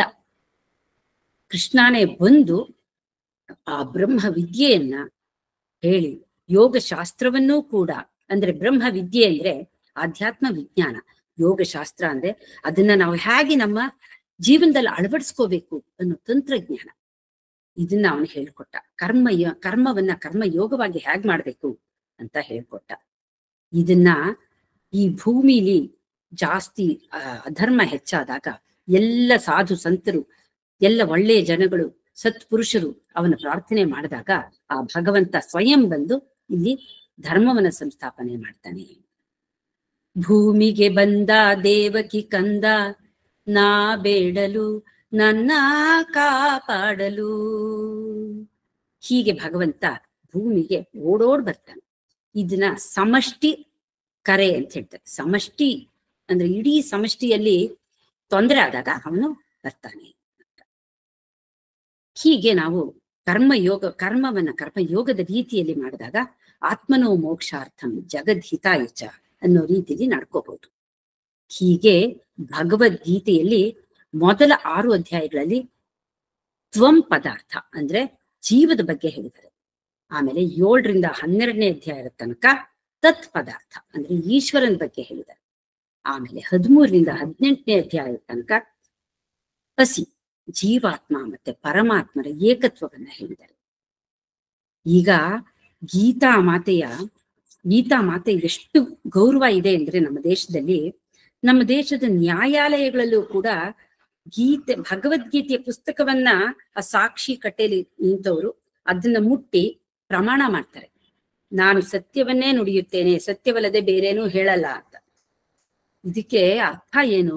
ನನ್ನ ಮನಸ್ಸಾಕ್ಷಿ ಅಂದ್ರೆ ನಮ್ಮ ಮನಸ್ಸಿನ ಸಾಕ್ಷಿಯಾಗೆ ಭಗವಂತ ಇದ್ದೇ ಇದ್ದಾನೆ. ನಮ್ಮ ಆತ್ಮಸ್ವರೂಪ ಅಂದ್ರೆ ಅದು ಸಾಕ್ಷಿ. ಆ ಪರಮಾತ್ಮ ಸಾಕ್ಷಿಯಾಗಿದ್ದಾಗ ನಮ್ಮ ಮನಸ್ಸಾಕ್ಷಿಗೆ ವಿರುದ್ಧವಾಗಿ ನಾನು ಏನೂ ಹೇಳಲ್ಲ ಅಂತ ಅಲ್ಲಿ ಪ್ರತಿಜ್ಞೆ ಮಾಡ್ತಾರೆ. ಹೀಗೆ ಭಗವದ್ಗೀತೆಗೆ ನಮ್ಮ ಭಾರತ ದೇಶದಲ್ಲಿ ತುಂಬಾ ಗೌರವ ಇದೆ. ಇದನ್ನ ನಾವು ಈ ಗೀತಾ ಮಾತೆ ಅಂದ್ರೆ ಗೀತೆಯ ಪುಸ್ತಕ ಎಲ್ರ ಮನೆಗಳಲ್ಲೂ ಇದೆ. ಆಕೆ ಎಲ್ರ ಮನೆಗಳಲ್ಲಿ ನೆನೆಸಿದಾಳೆ. ಆದ್ರೆ ಅವಳ ಸಂದೇಶವನ್ನ ನಾವು ಸರಿಯಾಗಿ ಅರ್ಥ ಮಾಡ್ಕೋಬೇಕಲ್ವಾ? ಅದನ್ನ ಸರಿಯಾಗಿ ಅರ್ಥ ಮಾಡ್ಕೊಂಡು ನಮ್ಮ ಜೀವನದಲ್ಲಿ ಅಳವಡಿಸ್ಕೊಂಡಾಗ ಆಗ ನಮ್ಮ ಜೀವನ ಸಾರ್ಥಕ. ಹೀಗೆ ನಮ್ಗೆ ಎಲ್ಲ ತಾಯಂದ್ರು ಯಾರು? ನಮ್ಮ ಜನ್ಮ ಕೊಟ್ಟ ತಾಯಿ, ನಮ್ಮ ಜನ್ಮಭೂಮಿ, ಪ್ರಕೃತಿ ಮಾತೆ, ವೇದ ಮಾತೆ, ಗೀತಾ ಮಾತೆ, ಇವ್ರ ಎಲ್ಲರ ಮಾತುಗಳನ್ನ ನಾವು ಅರ್ಥ ಮಾಡ್ಕೊಂಡು ಅದಕ್ಕೆ ಸರಿಯಾಗಿ ನಮ್ಮ ಜೀವನದಲ್ಲಿ ಅಳವಡಿಸ್ಕೊಂಡು ನಡೆದಾಗ ನಾವು ಆತ್ಮನೋ ಮೋಕ್ಷಾರ್ಥಂ ಜಗದ್ಹಿತಾಯಚ ಅನ್ನೋ ದಾರಿಯಲ್ಲಿ ನಡೆದು ನನ್ನ ಉದ್ಧಾರನೂ ಆಗುತ್ತೆ, ಜಗತ್ತಿನ ಉದ್ಧಾರನೂ ಆಗುತ್ತೆ. ಅಂದ್ರೆ ಜಗತ್ತಿನಲ್ಲಿ ಏನೂ ತೊಂದರೆ ಆಗದೆ ಇರೋ ತರ ಜೀವನ ಮಾಡಿ ನಾವು ಮೋಕ್ಷವನ್ನ ಪಡಿಬಹುದು ಅಂತ ಹೇಳಿ ನನ್ನ 2 ಮಾತುಗಳನ್ನ ಮುಗಿಸ್ತಾ ಇದ್ದೀನಿ. ನಮಸ್ಕಾರ.